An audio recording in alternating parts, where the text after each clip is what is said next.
Justiça Federal nega mais um recurso da deputada Cristiane Brasil e posse no Ministério do Trabalho continua suspensa. E você vai ver também.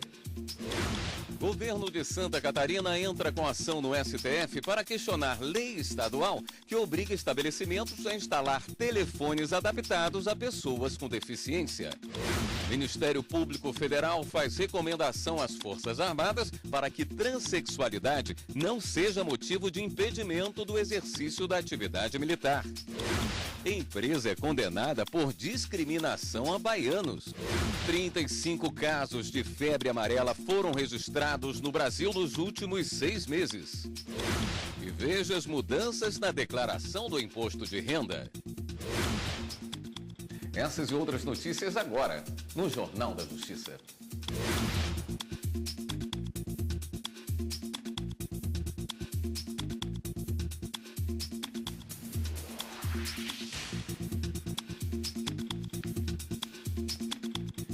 Boa noite. O Tribunal Regional Federal da 2ª Região, no Rio de Janeiro, negou o novo recurso da defesa da deputada Cristiane Brasil e a posse dela do Ministério do Trabalho continua suspensa. Os advogados da parlamentar apresentaram um recurso chamado de embargos de declaração, alegando que Cristiane Brasil preenche os requisitos legais para nomeação e posse de cargo de ministro de Estado. O juiz Vladimir Vitovski entendeu que isso é questão de mérito que deverá ser resolvida futuramente no julgamento pela 7ª turma especializada do TRF2. Ministério Público de São Paulo assina acordo que permite que a Odebrecht pague dívida com a realização de obras. A repórter Ana Paula Ergang tem as informações. Boa noite, Ana Paula. Boa noite, William. Boa noite a todos. O acordo foi firmado com a Prefeitura de São Paulo. A Odebrecht vai ter que pagar 21 milhões de reais ao município por meio de contratos de obras e serviços. A empresa vai ter 10 anos para pagar 70% do valor. De acordo com executivos da Odebrecht, a empresa pagou 21 milhões de reais a Gilberto Kassab para que ele usasse na campanha à Prefeitura de São Paulo em 2008, quando ele foi eleito. Por isso, a Odebrecht responde a um processo por improbidade administrativa. Caso o acordo seja homologado pela Justiça, a empresa vai ser excluída do processo e apenas Gilberto Kassab vai responder pelo crime. William. Obrigado, Ana Paula. A Vara de Execuções Penais do Distrito Federal negou hoje um pedido do deputado federal Paulo Maluf para cumprir pena em prisão domiciliar. Trata-se da decisão definitiva sobre um pedido de prisão domiciliar humanitária apresentado pela defesa do deputado no ano passado, logo após ele se entregar à Polícia Federal em São Paulo. Os advogados alegavam risco de vida do deputado na cadeia em razão de graves problemas de saúde. O juiz reconheceu as doenças, mas afirmou que elas não são tão graves quanto o acusado diz e que podem ser tratadas no presídio. Atualmente, Paulo Maluf está preso na Papuda, em Brasília. Ele foi condenado no ano passado a 7 anos e 9 meses de prisão em regime inicialmente fechado por lavagem de dinheiro e preso após determinação do ministro Edson Fachin, do Supremo Tribunal Federal. Está chegando a hora de declarar o imposto de renda. A Receita Federal já anunciou as mudanças para este ano.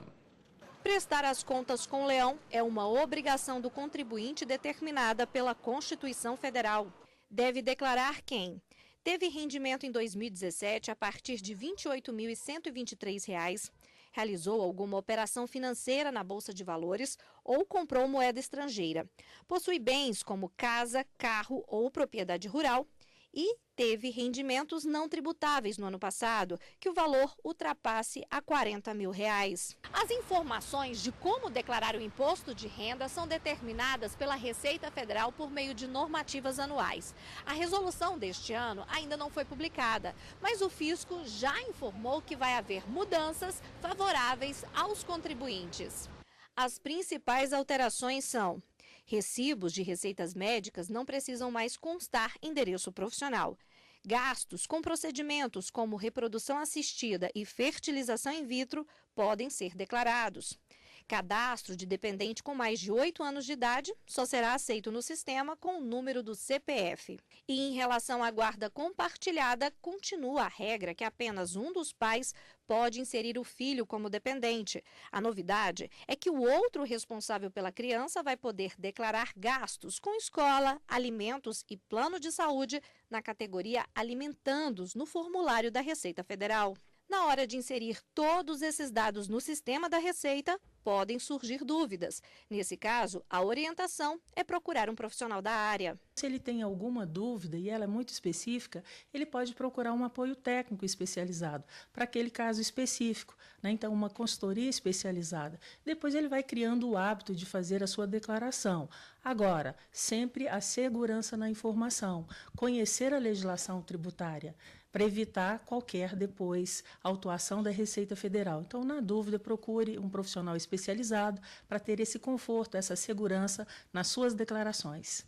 Mas caso o contribuinte seja incluído no cadastro da malha fina, este advogado explica que é possível fazer ajustes para acertar as contas com o fisco sem grandes consequências. A malha fina não é uma autuação, não é uma penalidade, é só uma divergência que teoricamente aconteceu e que está sendo oportunizado ao contribuinte regularizar aquela situação. Automaticamente ele vai ter um prazo para fazer isso, ele pode retificar a sua declaração ou justificar o porquê que ele omitiu ou incluiu uma receita, porque muitas vezes ele pode incluir uma receita até por receio e a fonte pagadora não ter declarado. O governador de Santa Catarina, João Raimundo Colombo, questiona no Supremo Tribunal Federal uma lei estadual que determina que estabelecimentos públicos e privados com grande circulação de pessoas tenham pelo menos um telefone adaptado à comunicação das pessoas com deficiência visual, auditiva ou de fala. A lei prevê que esses telefones devem ser instalados em locais como centros comerciais com mais de 30 lojas, shopping centers, universidades, escolas, terminais de transporte coletivo, hotéis e prédios públicos. Também indica que a instalação deve permitir o livre acesso e fácil localização, conforme condição técnica fornecida pela concessionária dos serviços de telefonia. Na ação, o governador sustenta que somente a União pode legislar sobre telecomunicações. O relator é o ministro Alexandre de Moraes. O Ministério Público Federal faz recomendação às Forças Armadas para que a transexualidade não seja motivo de reforma de militares ou de impedimento para o exercício da atividade militar. A recomendação teve como base um inquérito civil instaurado em 2014, que investigou a exclusão de militares transexuais do Exército, da Marinha e da Aeronáutica. Para o MPF, a impossibilidade de manter militares transexuais em funções exclusivamente masculinas não tem amparo constitucional ou legal.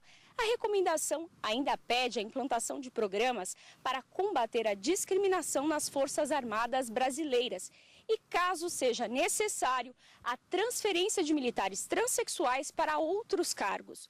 Os comandantes têm o prazo de 30 dias para apresentar as providências tomadas sob pena de medida judicial cabível.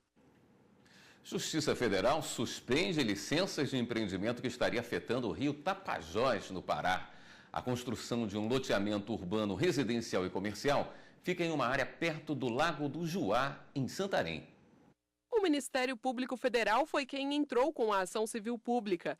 Alegou que diversas medidas para implantar o empreendimento foram tomadas desrespeitando o embargo imposto pelo IBAMA.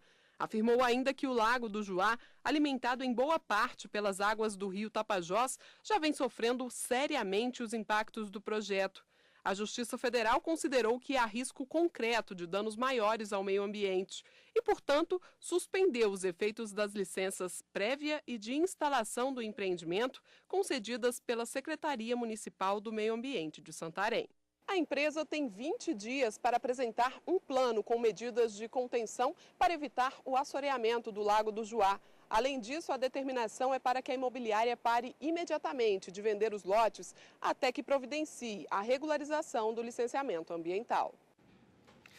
2 lojas do Rio Grande do Sul foram condenadas a indenizar uma ex-empregada ofendida e ameaçada após apresentar reclamação trabalhista contra as empresas. Na Justiça do Trabalho, a empregada disse que foi ofendida pelo representante da empregadora, tanto por telefone quanto pela internet, depois que as empresas foram citadas no processo. A trabalhadora afirmou que o representante da empregadora ameaçou dizer às demais empresas onde ela viesse a trabalhar o tipo de profissional que ela é, que coloca a culpa do insucesso nos outros e cria inimizades. O relator do caso na sexta turma, ministro Augusto César Leite de Carvalho, avaliou que as referidas ameaças são incontestáveis e que não há dúvida do constrangimento sofrido pela empregada. Assim, o ministro restabeleceu a sentença que condenou as empresas ao pagamento de indenização por dano moral de R$ 5.000. Ainda cabe recurso. A Polícia Federal, o Ministério Público e o Ministério da Transparência e a Controladoria Geral da União deflagraram hoje a Operação Currículo, que investiga irregularidades na aplicação de recursos dos programas Universidade Aberta do Brasil e Plano Nacional de Formação de Professores da Educação Básica pela Universidade Estadual do Piauí. Levantamentos realizados pela CGU detectaram indícios de concessão indevida de bolsas a pessoas que não atendem aos requisitos estabelecidos nos programas ou não desempenham as atividades. Apenas em 2016 foram constatados pagamentos irregulares de mais de R$ 270 mil. Também foram identificadas irregularidades como bolsistas cadastrados sem que tenham participado de processo seletivo e bolsistas sem a formação acadêmica e a experiência profissional exigidas pelos programas, sendo alguns deles familiares de servidores da universidade suspeitos de favorecimento. Vamos a um rápido intervalo e voltamos a seguir com outras notícias. 35 casos de febre amarela foram registrados no Brasil nos últimos 6 meses. A gente volta já já.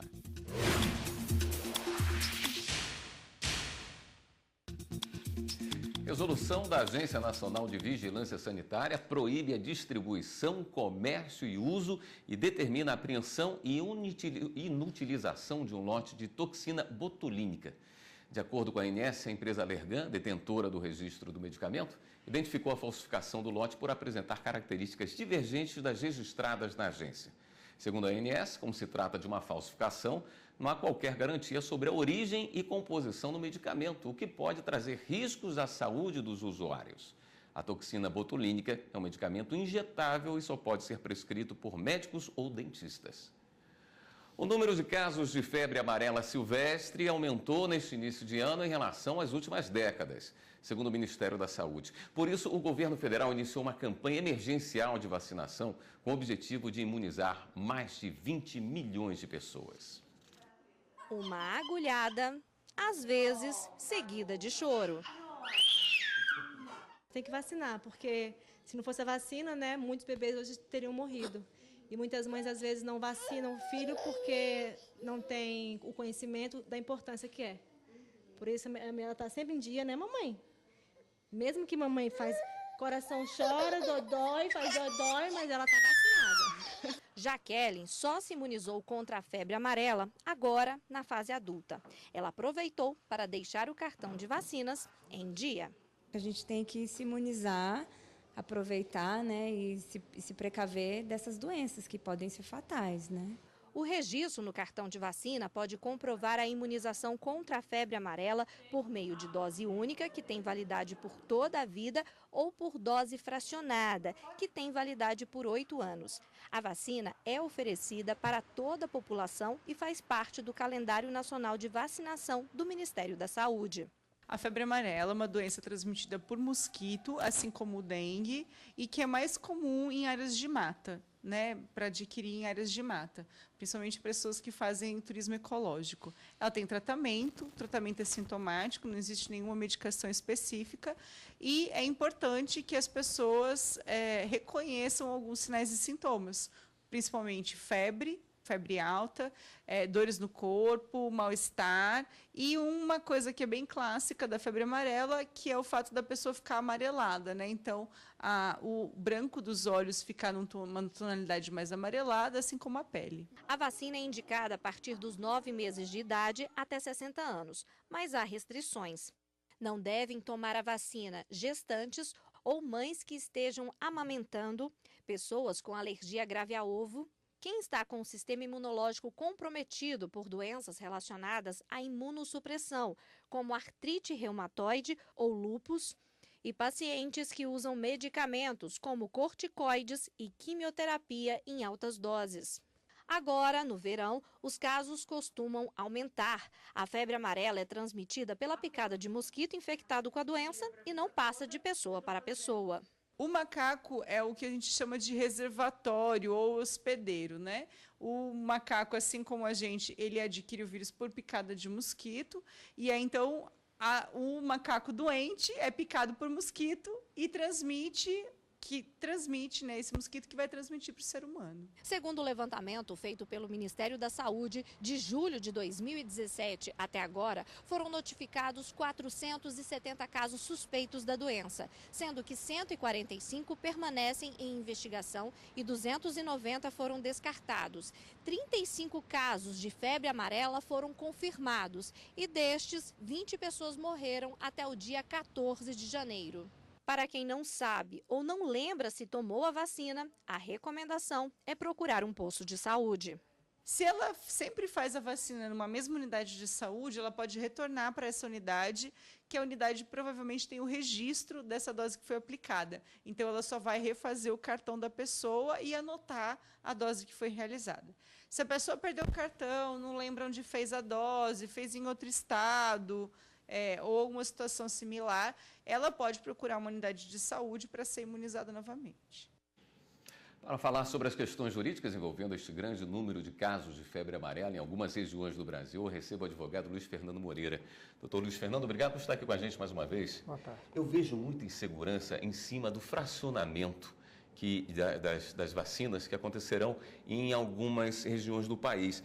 Existe um respaldo de algum organismo internacional para esse tipo de tratamento? Sim, a Organização Mundial de Saúde ela admite o fracionamento. Esse fracionamento, inclusive, foi aplicado com sucesso nos países africanos.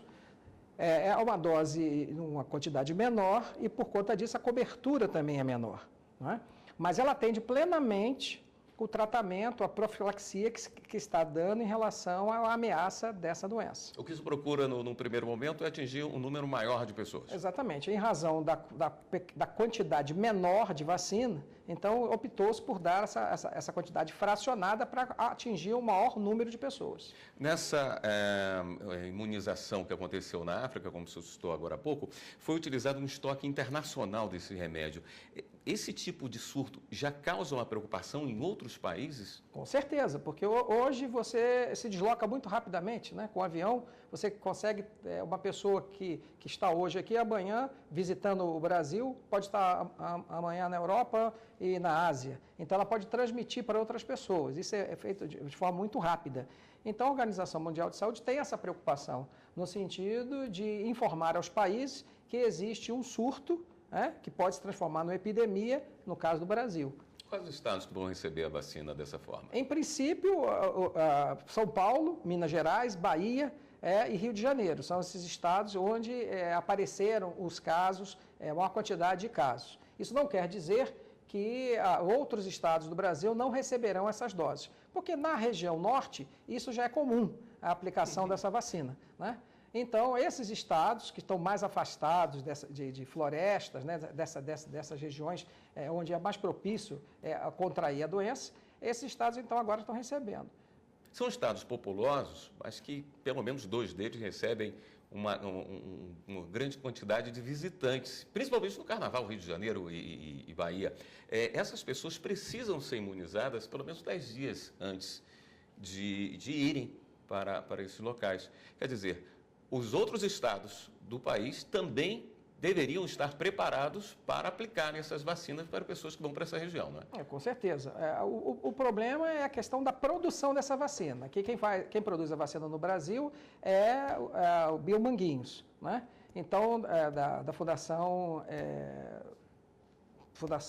está me faltando o nome agora, Da Fiocruz. Da Fiocruz, exatamente, da Fiocruz, do Rio de Janeiro. Então, eles tinham uma previsão de, esse ano, produzir em menos quantidade a vacina, porque, de fato, não havia esse controle com relação não havia esse surto, essa ameaça. Ano passado, eles produziram mais. Esse ano, resolveram produzir menos, até porque é uma economia de escala que eles fazem, porque no mesmo laboratório são produzidas várias vacinas. Aí, daí a surpresa que eles tiveram com esse aparecimento desse surto. Os outros estados que não fazem parte dessa área de risco podem se negar a vacinar toda a população e exigir algum tipo de comprovação de que a pessoa vai para São Paulo, para o Rio ou para Minas? Outros estados brasileiros? Sim. Não existe isso. É uma recomendação do Ministério da Saúde, a distribuição está sendo feita com critérios estabelecidos pelo Ministério da Saúde e está se acompanhando diariamente a evolução dessa doença para que se tome as medidas de precaução cabíveis. A Anvisa não vai oferecer o certificado internacional de vacina para pessoas que vão viajar para alguns países que exigem esse certificado. Para quem tomou a dose fracionada, como fazer para tomar a dose padrão?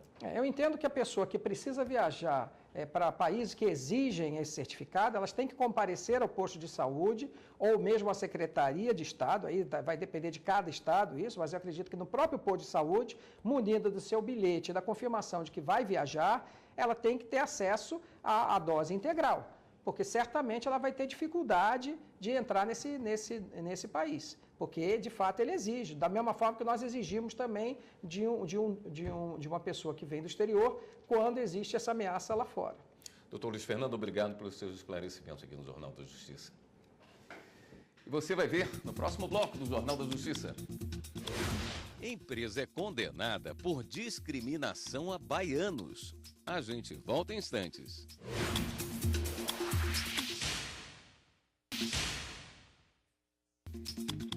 O Tribunal Regional do Trabalho da Bahia condenou uma empresa que fabrica equipamentos e softwares de gestão a pagar indenização de R$300 mil por discriminação a baianos. Muita gente já ouviu falar na expressão baiano é preguiçoso. O baiano ele é muito trabalhador, ele é muito guerreiro, né? Então a expressão soa como preconceituosa, sim. É um absurdo uma pessoa ou uma empresa, o que for, agir dessa maneira. É o preconceito que as pessoas de fora têm com o baiano. Acho que é uma expressão muito forte, no caso, para ofender a gente. Mais um caso que chegou à 36ª Vara do Trabalho de Salvador está relacionado a este tipo de discriminação. A empresa Bematec, com sede em Curitiba e que tinha filial na Bahia, foi condenada a pagar indenização de R$300 mil por assédio moral. Isso porque foi caracterizado que os gerentes usavam a expressão baiano lerdo como uma forma de constranger, humilhar e ofender os trabalhadores. O assédio ele se configura de forma paulatina e ele vai atingindo o empregado na sua honra, na sua dignidade e, por vezes, até adoecendo um empregado ou um grupo. O Ministério Público do Trabalho da Bahia entrou com uma ação civil pública, que surgiu a partir de outra reclamação trabalhista contra a empresa e que envolvia a mesma prática. Baseada em estudos, a sentença dada pela juíza da 36ª Vara do Trabalho de Salvador proíbe a reclamada de adotar condutas que ofendam a honra, a moral ou a dignidade. Foi algo que me chamou muita atenção e vi que estudos antropológicos, inclusive neste sentido sempre, de que ao contrário do que se diz, do que se quer que fique configurado, o baiano não é um povo lerdo, é um povo trabalhador. E nesses tempos que estamos vivendo de intolerância, de preconceito, de conservadorismo, é preciso que se fique muito atento. Nos últimos meses, o Brasil atingiu índices preocupantes de desemprego. São mais de 12 milhões e 600 mil trabalhadores fora do mercado. Enquanto a chance de um novo trabalho não chega, a legislação garante direitos a essas pessoas. Há 3 meses, esta é a rotina do André. Acordar cedo, pôr a mochila nas costas, pegar o currículo impresso. Destino, Agência do Trabalhador. Desde que perdeu o emprego de auxiliar de almoxarifado, é aqui que ele deposita as esperanças de voltar ao mercado. As dificuldades vêm só aumentando, né? Cada dia mais, porque a gente procura, tem que comer, tem que comprar um material escolar para o menino. Então é difícil. Hoje em dia a situação não está fácil para ninguém. Na mesma situação do André, o Brasil tem hoje 12 milhões e 600 mil pessoas. São trabalhadores de vários setores que perderam o emprego pelos mais diferentes motivos. Os mais comuns, sem justa causa e por justa causa. Na demissão sem justa causa, a lei prevê pagamento de seguro-desemprego, FGTS com mais 40% sobre o valor depositado, pagamento de férias mais 1/3 de acréscimo, 13º salário, salário referente aos dias trabalhados antes da demissão e aviso prévio. Mas quando há demissão por justa causa, o trabalhador perde quase todos os direitos. Recebe apenas o salário referente aos dias trabalhados e férias vencidas, se houver. Recentemente, a legislação trabalhista passou por alterações no Congresso Nacional e outra forma de demissão que era muito utilizada por empregados e empregadores se tornou legal. É o acordo entre ambas as partes, aquele em que o trabalhador quer ser demitido e a empresa tem interesse na demissão. A reforma trabalhista trouxe para a legislação uma prática que a gente já tinha. Então, eles entram em acordo nesse sentido. O que vai acontecer? Vai ser feito a homologação, nesse sentido de rescisão por acordo. Vai receber só o FGTS, 80% do FGTS, do saldo que tem lá. Ele vai receber uma multa de 20%. Ele tem direito ao aviso prévio pela metade, 13º pela metade. E saldo de salário ele tem integral, porque esse já é um direito adquirido. No caso do André, a demissão foi sem justa causa, apenas por vontade do empregador. Enquanto o novo trabalho não vem, ele tem uma certeza, não vai desistir. Tem que continuar, né? O brasileiro nunca desiste, né? O Jornal da Justiça fica por aqui. Uma boa noite para você e continue aqui na TV Justiça.